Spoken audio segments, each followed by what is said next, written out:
चाहता है वो पहले ही सारे इस वक्त बोल देते हैं।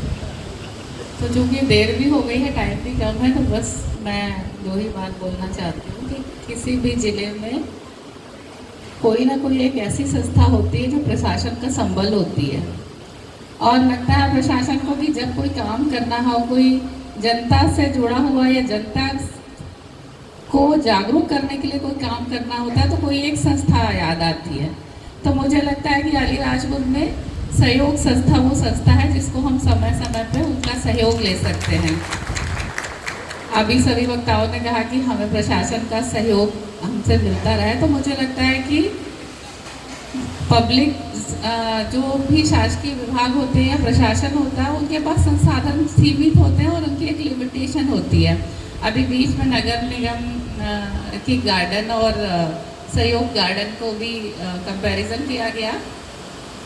तो मुझे लगता है कि नगर निगम एक ऐसी संस्था है, वो किसी भी ज़िले में हो या कहीं भी हो, वो थोड़ी सी उसको आलोचना का सामना करना पड़ता है, क्योंकि जैसे हमारे अलीराजपुर में भी है नगर निगम, तो उनके भी संसाधन सीमित हैं। तो जब तक जन सहयोग नहीं मिलता तो हम लोग कोई भी बड़ा काम नहीं कर पाते। और सहयोग संस्था पर्यावरण के संरक्षण के लिए काम कर रही है, ये बहुत अच्छी बात है, क्योंकि जिस तरह से अर्बनाइजेशन हो रहा है तो पेड़ पौधे बिल्कुल विलुप्त हो जाते हैं। तो हम लोग खुशनसीब हैं कि अलीराजपुर जिला एक ऐसा है जहाँ अभी भी हरियाली बरकरार है। और जब मैं नई आई, तो मैं अब जब भी अपने ऑफिस जा रही थी, तो जैसे मैंने बताया कि नगर निगम को हमेशा ही नगर निगम हो या नगर पालिका एक आलोचना मिलती है। तो मैंने कहा कि नगर पालिका ने कुछ काम किया हो ना किया, वो गार्डन बहुत अच्छा डेवलप किया है।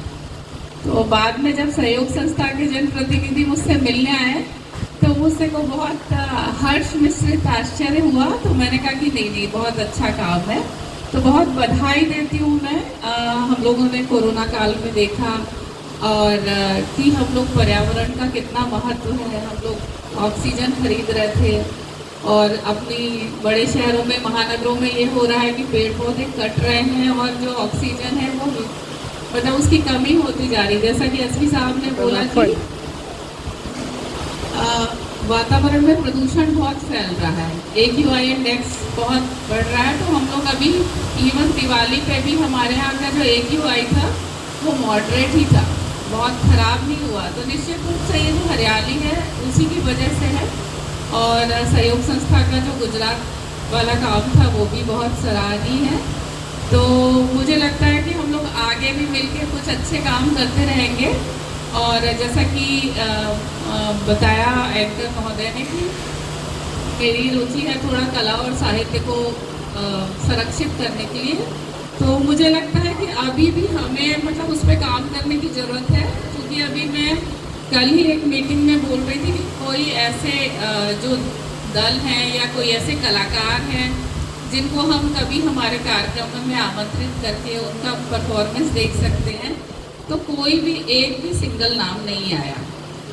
तो ये बहुत ही विडम्बना है। हम लोग का एक कल्चर है, यहाँ की जाति, यहाँ पे लोकगीत है, लोक गायन है, लोक नृत्य हैं, तो हम लोग को निश्चित रूप से संरक्षित करना चाहिए। तो इसके लिए भी मैं चाहूँगी कि सहयोग संस्था कुछ करे।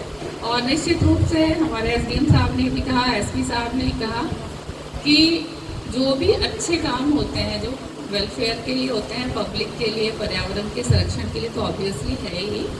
तो हम लोग हमेशा आप लोगों के साथ रहेंगे और आपको भी, हम भी समय समय पर आपका सहयोग लेते रहेंगे। अंत में मैं सभी को दीपावली की बधाई देती हूँ। दीपावली, भाई दूज, नया वर्ष, सबकी बधाई देती हूँ। और साथ ही हमारे राकेश जी हैं जो Day 1 से, जब से मैं आई हुई थी तब से मुझसे जुड़े हुए हैं, तो उनको जन्मदिन की बहुत बहुत बधाई।